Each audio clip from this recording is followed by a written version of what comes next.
Hi, it's Dave. In this video, I want to talk about what made Peter Lynch an investing legend. Now, Peter Lynch managed the Magellan Fund at Fidelity Investments between 1977 and 1990. During those 13 years, the assets under his management grew from $18 million to $14 billion, and he averaged a 29.2% annual return.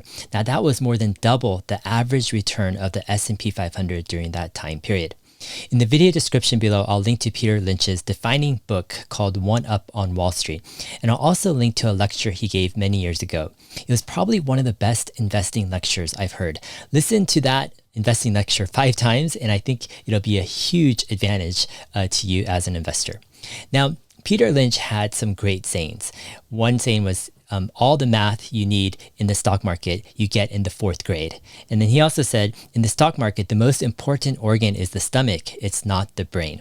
And I think the key is, with all of his kind of practices, mostly he went against the flow. While lots of people were confused on lots of different key investing ideas, he saw them from a different light. And in this video, I want to dive into 4 ways investors get confused, but how Peter Lynch found a different clarity and insight.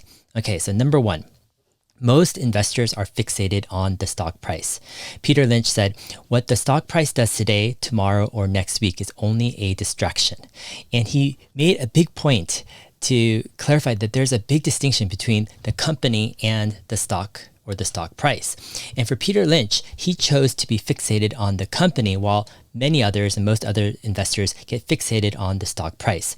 He also was quoted as saying, know what you own and know why you own it. And the reason why he said that was he realized that most people can't really detail the reasons why they own the companies or the stocks they do, besides the reason that they want the stock or they think the stock price is going to go up.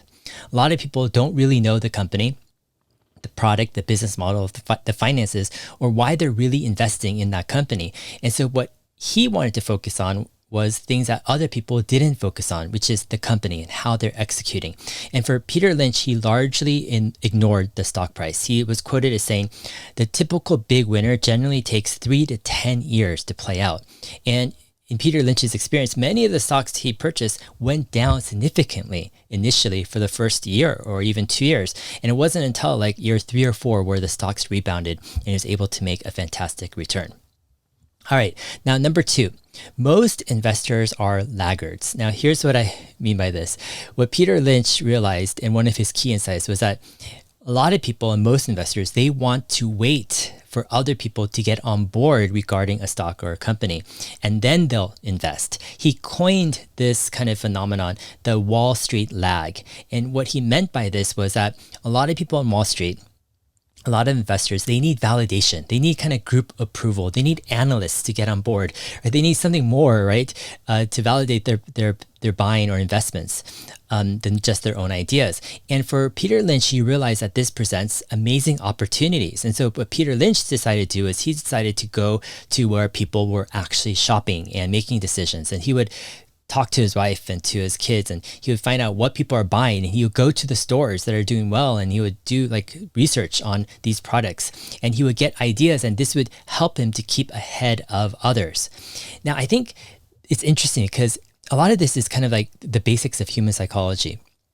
A lot of times I think people are risk averse. I think that's the general nature of a lot of people, especially with money, because it kind of carries a lot of kind of extra meaning for people, and a lot of fears, right, are kind of connected with that. And so for a lot of investors, they need indicators to try to convince themselves that their investments, their decisions are safe. And I think the biggest indicator and the most trusted indicator that people have trusted throughout history is the indicator of other people, right? So they want to wait for other people to validate their decisions. They want for other people to join on, or get on board, and then that will basically give enough validation for them to make their decisions. Now, the problem with that is by the time other people validate and get on board, that boosts the price of the underpriced asset, thus removing that opportunity. And a lot of people in the beginning, or at some of the greatest investment opportunities, most people think that it's just too risky. But the biggest reason is because most people or lots of people aren't invested in it, or they just don't see it at that point. And that's where I think rather than Wall Street research, you do real street research, right? You find out what people are really thinking, and that's kind of a key edge or advantage.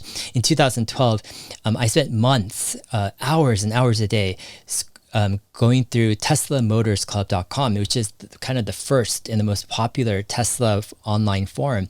And I was direct messaging like just dozens and dozens of first kind of owners, right? The first people who got the Model S right off the line, asking them what their initial experience was, what was their previous car, and how was the whole transition, et cetera. Why did they buy this car? Ton of questions that I would have conversations with dozens and dozens of the first owners of the Tesla car. And this was kind of like real street research that Wall Street just probably wasn't interested in. All right, so the third kind of, I think, key insight that Peter Lynch had was that most investors want their gains to come from a lot of stocks. And so Peter Lynch was quoted as saying, all you need for a lifetime of successful investing is a few big winners, and the pluses from those will overwhelm the minuses from the stocks that don't work out. Now, Peter Lynch was the guy who coined the term 10 bagger. And the context of a 10 bagger is that Peter Lynch was a baseball fan. And if you hit a single in baseball, that's one bag, right? One baseball bag that you're going. A double is 2, and a home run is basically 4 bags, right? And so he kind of equated that to stocks. And if you pick a company that does a 4X, he considered that a 4 bagger. But then he saw like some of his best returns or best stocks actually became 10 baggers. And then that's where it's like, wow, you can, with one company, you can actually hit 2 home runs and a double, right? And that's where the whole concept of 10 bagger came from. Now, toward the end of his career, Peter Lynch did hold a lot of different stocks, but the key is throughout his whole term as a money manager, he knew how to hold the outsized winners. He knew the biggest potential came from the companies that were the growth stocks that just really rebounded. And he held kind of other stocks to kind of balance his portfolio. He was also quoted as saying, in this business, if you're good, you're right 6 times out of 10. You're never going to be right 9 times out of 10. And the point being is that you're not going to be perfect in your stock picks. Sometimes we can get paralyzed because we're just so scared to even invest anything because we're not sure if this company is going to work out or not. But I think there is a point where, it's about probabilities. And if you're right most of the time, that's probably the going to be better than most anyone out there. All right, the fourth key insight is that most investors stick to only what they're comfortable with. Peter Lynch, he kept an open mind. Now, he just wasn't a growth investor only. He really believed in that, but he also was open to investing in turnaround plays where he had beaten down companies that had maybe management that came in and was trying to turn around the company. He was open to slow growers or even cyclical stocks, right? And he didn't just stick to what was comfortable or what was familiar, what gave him a good return in the past. He kept an open mind, and that's a huge value. And that's something that Peter Lynch carried on later on when he started to mentor a lot of other Fidelity investing money managers. Now, overall, in summary, I think Peter Lynch's key insight or his edge was clarity. He saw things different, and he saw things different than what the crowd and the herd was doing. And he was convinced that the individual investor can have the same type of edge over Wall Street because a lot of this is human psychology. And also, he also stated with something interesting. He said, in a lot of cases, these professional, institutional, and fund managers, they're restrained by different cultural, legal, and social barriers. And what he meant by this was that there's a ton of regulations where some money managers, they can't invest into certain industries, or they can't invest into certain companies with under a certain market cap, for example, $100 million or so, or they can only invest in profitable companies, or they can only invest in companies that are covered by reputable analysts. And you have a lot of different handcuffs that a lot of times institutional investors are kind of under. Now you combine that with kind of Wall Street's focus on quarterly numbers and annual numbers. They're focused on the stock price, right? Performance, all this stuff. And now you have a bigger picture where an individual investor can have actually an edge if they have a more long-term focus, if they're more focused on the company, right? If they're more open-minded.